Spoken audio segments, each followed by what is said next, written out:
अस्सलामुअलैकुम स्टूडेंट्स, मैं हूं आपकी टीचर मिस मुबशिरा। एक बार फिर आई हूं आपके लिए एक न्यू टॉपिक लेकर। आज हम पढ़ेंगे अबाउट टिश्यूज़। जी हाँ, टिश्यूज़ क्या होते हैं? Tissues are group of cells, यानी कि बहुत सारे ग्रुप ऑफ सेल्स कंबाइन होकर टिश्यूज़ बनाते हैं और टिश्यूज़ हमारे ऑर्गन्स फॉर्मेशन के अंदर हेल्प आउट कर रहे होते हैं।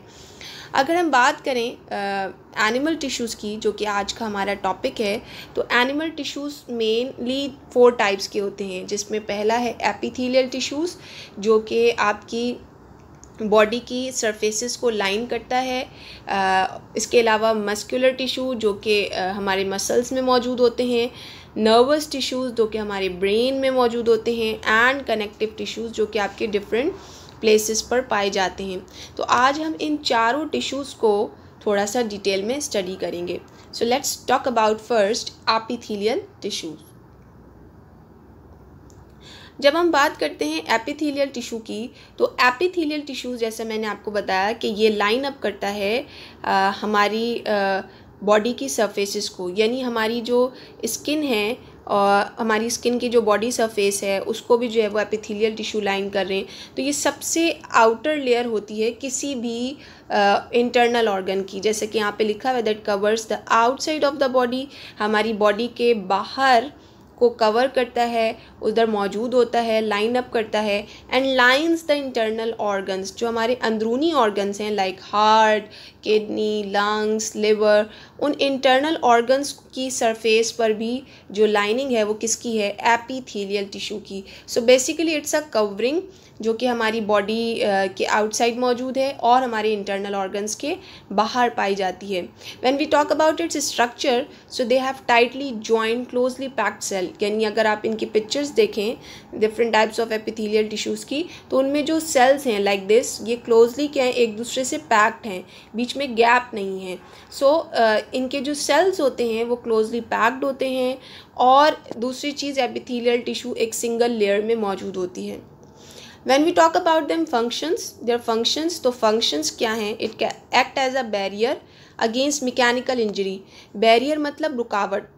कोई भी अगर हमें इंजरी हो जाती है तो उसके लिए एक बैरियर है, एक रुकावट है।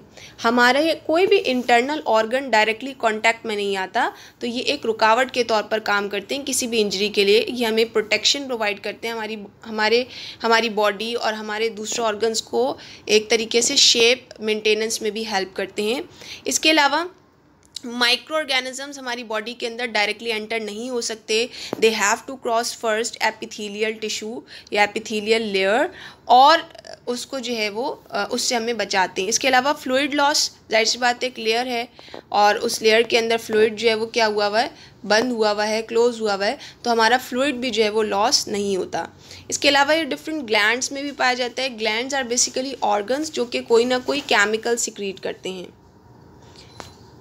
अब हम बात करते हैं, नेक्स्ट आपके पास हैं एपिथेलियल टिश्यूज़ के फंक्शन, वो ये है जो अब दूसरा एक और फंक्शन है कि it provide surfaces for absorption, excretion and transport of molecules. So basically ये एक सरफेस प्रोवाइड करती है, एक जगह प्रोवाइड करती है, लेयर, चीज़ों को एब्जॉर्ब करने की, एक्सक्रीशन करने की, यानी कि एक्सक्रीशन मतलब जितने भी नाइट्रोजिनस वेस्ट हैं, टॉक्सिक प्रोडक्ट्स हैं, उनको आपकी बॉडी से बाहर निकालना एक्सक्रीशन कहलाता है। और इसके अलावा ट्रांसपोर्टेशन के अंदर भी एक रोल प्ले करी होती है, क्योंकि इसी लेयर से चीज़ें अंदर से बाहर और बाहर से अंदर जाएंगी। यहाँ पर आपको जो है वो कुछ जो है वो टाइप्स दिखाई हुई हैं एपिथेलियल टिश्यू की। Actually function wise epithelial tissues थोड़े अलग होते हैं और सेल की शेप वाइज थोड़े अलग होते हैं। जैसे यहाँ पर आपको 3 टाइप्स नज़र आ रही हैं एपिथेलियल टिश्यूज़ की according to their cell shape, जिसमें एक है स्क्वाइमस, एक है क्यूबॉइडल, एक है कॉलमनार। तो अगर आप देखें तो क्यूबॉइडल के अंदर, जिसमें सिंपल क्यूबॉइडल है, उसमें जो सेल्स की शेप है वो क्यूब लाइक है, ठीक है। इसके अलावा अगर हम बात करते हैं कॉलमनार की, तो यहाँ पर अगर आप देखें तो ये कॉलम शेप जो है वो सेल्स जो है वो इनके मौजूद हैं, ठीक है। स्क्वाइमस जो है वो बहुत ही बारीक लेयर्स के होते हैं और जो है वो थोड़े फ्लैट शेप्ड के होते हैं, तो ये इनकी शेप जो है वो इस तरीके की है। बाकी जो आपको ये नज़र आ रहे हैं, these are the types of epithelial tissue according to their function. Mainly, और उनके फंक्शंस के हिसाब से एपिथेलियल टिश्यूज़ की टाइप्स अलग हो जाती हैं। फिर आपके पास जो एक नेक्स्ट टाइप ऑफ टिश्यू आता है, बहुत ही इंटरेस्टिंग है, जिसको हम कनेक्टिव टिश्यू का नाम देते हैं। कनेक्टिव टिश्यू, जैसा कि आपको नाम से समझ में आ रहा है कि वो टिश्यू जो कि कनेक्ट करता है। कनेक्टिव टिश्यूज़ बेसिकली वो टिश्यूज़ हैं जो कि दूसरे जो है वो टिश्यूज़ को कनेक्ट करने में या दूसरी जो है वो चीज़ों को कनेक्ट करने में और सपोर्ट करने में रोल प्ले करते हैं। यहाँ पर लिखा हुआ है that the main function is binding and support other tissues. तो ये आपके पास दूसरे टिश्यूज़ या दूसरे ऑर्गन्स को कनेक्ट करने में, सपोर्ट करने में प्रोवाइड करते हैं। Connective tissue cells secrete the extra cellular matrix. अच्छा, यहाँ पर what is extra cellular matrix? जाहिर सी बात है, जब हम टिश्यू की बात करें so they are made up of cells, ठीक है, कुछ ना कुछ सेल्स से मिलकर बने होंगे, लेकिन उन सेल्स के अलावा they have extra cellular matrix, यानी सेल्स के बाहर इनके पास एक फ्लूइड होता है जिसको नाम दिया जाता है एक्स्ट्रा सेलुलर मैट्रिक्स। सो ये टिश्यूज़ एक फ्लूइड सिक्रीट करते हैं और उस फ्लूइड को, उस केमिकल को नाम दिया जाता है एक्स्ट्रा सेलुलर मैट्रिक्स। जो एक्स्ट्रा सेलुलर मैट्रिक्स है वो कंसिस्ट करता है network of fibres in liquid, jelly like और सॉलिड मैट्रिक्स। इट डिपेंड्स, क्योंकि different types of connective tissues होते हैं, तो एक्स्ट्रा सेलुलर मैट्रिक्स फाइबर्स पे कंसिस्ट करता है। What are fibres? Fibres are basically thread like proteins. ये प्रोटीन्स होती हैं जो कि बहुत ही धागे नुमा होती हैं, लेकिन जब बहुत सारे फाइबर्स मिल जाते हैं, कंबाइन हो जाते हैं, तो वो जो मैट्रिक्स बनाते हैं या तो वो लिक्विड शेप में होगा, या फिर वो जेली शेप में होगा, या फिर वो एक सॉलिड फॉर्म के अंदर होगा। It depends on their state, कि उनकी स्टेट क्या है, उसी बेस पर जो है वो डिफाइड किया जाएगा। तो यहाँ पर जो एक्स्ट्रा सेलुलर मैट्रिक्स है, यानी सेल के बाहर जो फ्लूइड है, वो फ्लूइड जो है वो आपके पास क्या कहलाएगा? एक्स्ट्रा सेलुलर मैट्रिक्स, और इट कंसिस्ट ऑफ फाइबर्स। जब हम बात करते हैं कनेक्टिव टिश्यूज़ की, so there are many types. आपकी बुक के अंदर दो बताई हुई हैं। जो मेन जो दो टाइप्स हैं कनेक्टिव टिश्यूज़ की, उसमें एक बोन है और एक आपके पास आ जाता है कार्टिलेज, ठीक है, bone and cartilage. Adipose tissue भी कनेक्टिव टिश्यू की टाइप है। ब्लड भी एक कनेक्टिव टिश्यू है। जी हाँ, जो आपके बॉडी के अंदर ब्लड फ्लो कर रहा है, it is also a type of connective tissue. अगर हम बात करें तो यहाँ पर ब्लड के अंदर जो सेल्स होते हैं वो आपके पास आ जाते हैं, white blood cells, red blood cells, ये सेल्स होते हैं। और उसके बाहर जो फ्लूइड होता है उसको कहा जाता है प्लाज्मा। तो उसका जो फ्लूइड होता है या उसका जो एक्स्ट्रा सेलुलर मैट्रिक्स होता है, दैट इज़ प्लाज्मा, जो कि लिक्विड इन नेचर होता है। और ब्लड हमारा क्या काम कर रहा है? ट्रांसपोर्टेशन। जाहिर सी बात है, ब्लड ही हमारे हर ऑर्गन को एक दूसरे के साथ कनेक्ट करके रखा हुआ है। फिर बात करते हैं एडिपोज टिश्यूज़ की। तो एडिपोज टिश्यूज़ वो टिश्यूज़ हैं जो कि स्टोर करते हैं फैट। बेसिकली ये फैट स्टोर करने में हेल्प आउट करते हैं। और अगर आप यहाँ पर देखें तो आपको ये डायग्राम भी नज़र आ रही है और यहाँ पे लिखा हुआ है storage, insulation and padding. Basically जिन एनिमल्स में ज़्यादा फैट होती है तो उनके अंदर हीट प्रोडक्शन ज़्यादा होती है, that's why it is called as insulation. और उनको जो है वो क्या कहते हैं, गर्मी जो है वो ज़्यादा लगती है और जो है वो सर्दी कम लगती है। इसके अलावा एडिपोज टिश्यूज़ हमारे अंदर भी मौजूद होते हैं, जहाँ पर हमारा फैट यानी हमारी जो चर्बी है, जो हमारा लिपिड है, वो स्टोर होता है। जो मेन हम बात कर रहे हैं बोन और कार्टिलेज की, कनेक्टिव टिश्यूज़ की। बोन वो टाइप ऑफ कनेक्टिव टिश्यूज़ हैं जो कि हार्ड इन नेचर होते हैं, जबकि कार्टिलेज वो टाइप ऑफ कनेक्टिव टिश्यूज़ हैं जो कि सॉफ्ट इन नेचर होते हैं। ये इनको हम सॉफ्ट बोन्स भी कहते हैं। जैसे कि अगर हम नोज़ की बात करें तो हमारी नोज़ जो है वो कार्टिलेज है। हमारा जो एयर का नीचे वाला स्ट्रक्चर है, जहाँ पर आप लोग इयररिंग्स पहनते हैं, वो बेसिकली जो है उसको हम पिन्ना कहते हैं। और वहाँ पर वो पार्ट भी आपका क्या है? कार्टिलेज है। तो एयर का जो एक्सटर्नल पार्ट है पूरा, ये बेसिकली कार्टिलेज इन नेचर है। और अगर हम बोन की बात करें तो बोन्स जो हैं वो हार्ड इन नेचर होते हैं। अगर हम इनकी मैट्रिक्स की बात करें तो इनके अंदर जो मैट्रिक्स होता है, दे हैव कोलेजन फाइबर्स, ये कोलेजन फाइबर से मिलकर बनता है मैट्रिक्स। इनका भी कोलेजन से ही मिलकर बनता है मैट्रिक्स, लेकिन इसका मैट्रिक्स जो है वो सॉफ्ट होता है, फ्लैक्सिबल होता है। इसका मैट्रिक्स हार्ड होता है। उसकी वजह क्या होती है कि बोन्स के अंदर कैल्शियम फॉस्फेट डिपॉजिट हो जाता है, जमा हो जाता है। So these are the basic 2 types of connective tissues, bones and cartilage. और ब्लड भी एक एग्जाम्पल है, ठीक है। बोन का काम भी सपोर्ट है, कार्टिलेज का काम भी सपोर्ट है। फिर हम बात करते हैं मस्कुलर टिश्यू की या मसल टिश्यू की। मैंने आपको पहले भी बताया था कि मस्कुलर टिश्यूज़ वो टिश्यूज़ होते हैं जो कि हमारे मसल्स बनाते हैं, और मस्कुलर टिश्यूज़ जो हैं वो भी फाइबर्स पे कंसिस्ट करते हैं। यहाँ पर हम अगर बात करें मसल्स की, तो मसल्स हमारे पास सिर्फ आर्म्स और लेग्स पे ही मौजूद नहीं है। मसल्स हमारी बॉडी के अंदर 3 तरह के होते हैं, जिनमें एक आ जाता है आपके पास स्केलेटल मसल, एक आ जाता है आपके पास स्मूथ मसल, एक आ जाता है आपके पास कार्डियक मसल। जब मैं बात करती हूँ स्केलेटल मसल की, स्केलेटन से निकला है वो मसल्स जो कि आपके स्केलेटन से अटैच हैं, उनको हम स्केलेटल मसल्स कहते हैं। जैसे कि आपकी आर्म्स, आपकी लेग्स, यहाँ पर आपके जो मसल्स मौजूद हैं ये स्केलेटल मसल्स हैं। इनके पास जो फाइबर्स होते हैं वो अनब्रांच्ड होते हैं। अगर आप इनका स्ट्रक्चर देखें तो आपको अलग अलग फाइबर्स नज़र आ रहे हैं, ठीक है। इसको हम और जूम कर लेते हैं।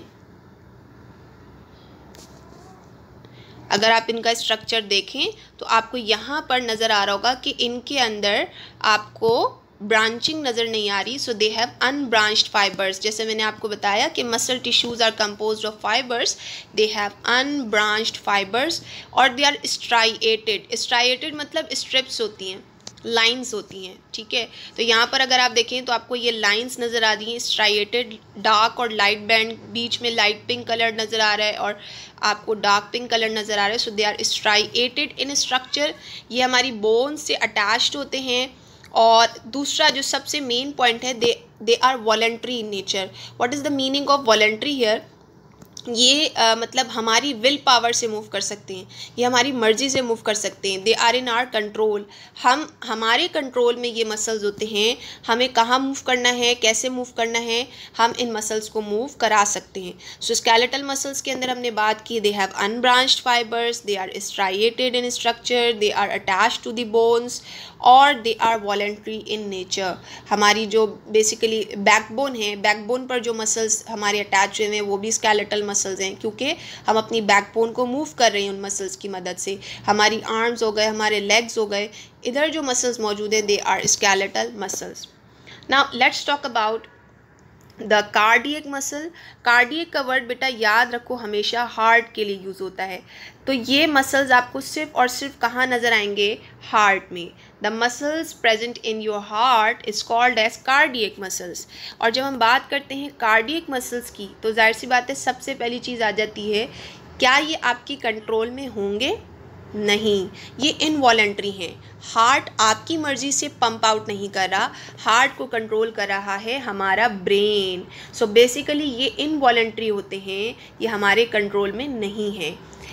फिर उसके बाद आती है दे हैव ब्रांच्ड फाइबर्स। इनमें अगर आप देखें तो ब्रांचेस आपको नज़र आ रही होंगी। इसको मैं थोड़ा सा और जूम कर देती हूँ, आई विल ट्राई, ठीक है। तो यहाँ पर अगर आप देखें तो यहाँ पर ये एक ब्रांच आ रही है, फिर उसके साथ एक और दूसरी ब्रांच आ रही है। तो यहाँ पर आपको ब्रांचिंग नज़र आ रही है लाइक दिस, ठीक है। अब ये ब्रांचिंग आपको स्केलेटल मसल्स के अंदर नहीं दिख रही है, जबकि यहाँ पर आपको ब्रांचिंग दिख रही है। इसके अलावा स्केलेटल मसल्स की तरह ये भी स्ट्राइएटेड होते हैं और ये मसल्स आपको सिर्फ हार्ट में मिलेंगे। फिर लास्ट जो आपके पास एक और टाइप आ जाती है, उसमें आपके पास आ जाते हैं स्मूथ मसल्स। और स्मूथ मसल्स जो हैं वो कौन से मसल्स होते हैं? बेसिकली स्मूथ मसल्स आपके वो मसल्स हैं जो कि आपके इंटरनल ऑर्गन्स के अंदर मौजूद हैं, यानी कि स्केलेटल मसल्स को छोड़कर, हार्ट को छोड़कर बाकी तमाम जितने भी इंटरनल ऑर्गन्स हैं like your stomach, your intestine, your lungs, your kidney etcetera, आपके जितने भी अंदरूनी ऑर्गन्स हैं उनमें जो आपके मसल्स मौजूद हैं they are basically smooth muscles. ठीक। इनकी जो शेप होती है दे आर स्पिंडल शेप्ड, ठीक है। अगर आप स्पिंडल शेप की बात करें तो जैसे फ़िश की शेप होती है, मछली की जो शेप होती है वो स्पिंडल है। तो ये बेसिकली क्या है, अगर देखें इस तरीके से ये एक आ रहा है फिर नीचे, तो ये स्पिंडल शेप कहलाता है। That shape is called as spindle shape. ये अनस्ट्राइएटेड है। अगर आप देखें तो इनमें कार्डियक और स्केलेटल मसल्स की तरह स्ट्रिप्स मौजूद नहीं हैं। सो ये अनस्ट्राइएटेड हैं। इसके अलावा आपने मुझे ये बताना है क्या ये वॉलंटरी होंगे या इनवॉलंटरी होंगे, क्या ये आपके कंट्रोल में होंगे, आपकी विल पावर की मर्ज़ी से मूव कर रहे हैं या आपके ब्रेन के अंडर कंट्रोल मूव करेंगे। सो आर दे वॉलंटरी और इनवॉलंटरी। फिर आपको यहाँ पे बताया जा रहा है कि इनका काम क्या है, कि जो हमारे अंदरूनी ऑर्गन्स कॉन्ट्रैक्ट और रिलैक्स करते हैं वो इन्हीं स्मूथ मसल्स की वजह से करते हैं। फिर आपके पास जो लास्ट एक और जो टाइप है वो कौन सी है, बेसिकली नर्वस टिश्यूज़, ठीक है। अब यहाँ पर हम बात कर रहे हैं नर्वस टिश्यूज़ की, और नर्वस का वर्ड हमेशा याद रखिए किस लिए यूज़ होता है, ब्रेन के लिए। सो ये वो टिश्यूज़ हैं जो कि आपके ब्रेन में मौजूद हैं, ये आपको ब्रेन के अलावा कहीं और नहीं मिलेंगे, सही है। इनका काम क्या है, it senses stimuli and transmit signals called nerve impulses from one part of an animal to another. ये स्टिमुलाई सेंस करते हैं। What is stimuli? Any change in the environment. आपके इन्वायरमेंट में अगर कोई भी चेंज आ रहा है, भले वो इंटरनली हो या एक्सटर्नली, यानी अगर आपकी बॉडी के अंदर भी कोई चेंज आ रहा है या अगर आपकी बॉडी के बाहर भी कोई चेंज आ रहा है, that is called stimuli. It transmits signals called nerve impulses. जो नर्वस टिश्यू हैं ये क्या करते हैं, ये स्टिमुलाई सेंस करते हैं, यानी चेंजेस को डिटेक्ट करते हैं बॉडी के बाहर या बॉडी के अंदर, और उनको डिटेक्ट करने के बाद ये सिग्नल्स को ट्रांसमिट करते हैं। उन सिग्नल्स को कहा जाता है नर्व इम्पल्सेस। यानी ब्रेन हमारा क्या काम कर रहा है बेसिकली, कि टिश्यूज़ के ज़रिए, नर्वस टिश्यूज़ के ज़रिए स्टिमुलाई को डिटेक्ट कर रहा है और फिर डिसीजन लेकर सिग्नल्स को ट्रांसमिट कर रहा है, और उन सिग्नल्स को हम क्या नाम देते हैं, नर्व इम्पल्सेस, ठीक है। एक पार्ट से दूसरे पार्ट ऑफ बॉडी में नर्व इम्पल्स के ज़रिए जा रहा है। नर्वस टिश्यू की बात करते हैं तो it consist of a cell body. Nervous tissues में बेसिकली आपके पास जो सेल्स आ जाते हैं, जाहिर सी बात है टिश्यूज़ हैं तो ये भी सेल से मिलकर बने। सो नर्वस टिश्यूज़ जिस सेल से मिलकर बने उनको कहा जाता है न्यूरॉन्स। न्यूरॉन्स कहा जाता है, they are the basic unit of your brain और nervous system. So neurons are the cells और millions of neurons combine and form a nervous tissue. So neurons जो हैं वो कंसिस्ट करते हैं सेल बॉडी पर, long extensions called dendrites and axons towards the cell and effector. अच्छा, इसमें यहाँ पर जो आपको सेंटर में नज़र आ रही है that is called cell body. यानी एक न्यूरॉन के 3 मेन पार्ट्स हैं, axon, dendrite and cell body. सबसे पहले ये बात याद रखिए कि न्यूरॉन क्या है, वो सेल हैं जो कि क्या बना रहे हैं, nervous tissue. And neuron is the basic functional unit of your brain और नर्वस सिस्टम। न्यूरॉन जो कि सेल है हमारे नर्वस टिश्यू का, it consist of 3 main parts, axon, dendrite and cell body. Cell body ये एक सेंटर पार्ट है जिसके अंदर मौजूद होता है न्यूक्लियस। सेल बॉडी से बहुत सारी ये छोटी छोटी आपको जो ब्रांचेस नज़र आ रही हैं, ये वाली, नॉट दिस, ये जो ब्रांचेस हैं इनको कहा जाता है डेंड्राइट्स। डेंड्राइट्स सेल बॉडी से अराइज हो रही होती हैं। इनका काम क्या होता है, डेंड्राइट्स बेसिकली इसी स्टिमुलाई को डिटेक्ट करते हैं और डिटेक्ट करने के बाद कहाँ पहुँचाते हैं, एक लॉन्ग एक्सटेंशन, एक सिलेंड्रिकल बॉडी पे, एक लंबी सी जो है वो एक सिलेंड्रिकल बॉडी होती है जिसको हम क्या कहते हैं, एक्सॉन कहते हैं। तो ये स्टिमुलाई को डिटेक्ट करके यहाँ पर नर्व इम्पल्स को पहुँचाते हैं और एक्सॉन फिर उस डिसीजन को लेकर जाते हैं किसके पास, इफेक्टर्स के पास। What are effectors? Effectors are basically your body organs, और इस तरीके से हमारा ब्रेन काम करता है। आई होप कि आप लोगों को आज का लेक्चर बहुत अच्छे से समझ आया होगा। कोई भी क्वेश्चन है इससे related so you can ask, और जितना आप सवाल पूछेंगे उतना आपकी नॉलेज में इजाफा होगा और मेरी नॉलेज में भी इजाफा होगा। सो लेक्चर को बहुत अच्छे से सुनिएगा, इसको अपने लेक्चर बुक के अंदर जो है वो नोट डाउन कीजिए, और आज के कुछ सवाल भी होने चाहिए, है ना। तो आज जो आप लोगों के लिए क्वेश्चंस हैं उनमें सबसे पहला क्वेश्चन ये है कि आपने बताना है how many types of animal tissues, उन चारों एनिमल टिश्यूज़ के नाम बताने हैं। फिर आपने बताना है कि मस्कुलर टिश्यूज़ कितनी टाइप्स के होते हैं। ये बताइए कि कार्डियक मसल्स आपके कहाँ पाए जाते हैं। इसके अलावा आपने ये भी बताना है कि नर्वस टिश्यूज़ का जो के अंदर मौजूद जो सेल्स हैं उनका नाम क्या है। सो आई होप कि आप लोग जल्द से जल्द जो है वो मुझे इसका फ़ीडबैक देंगे। I am giving you one day, इंशाल्लाह ताला फिर हम लोग किसी और लेक्चर के साथ आएंगे। तब तक के लिए अल्लाह हाफ़िज़।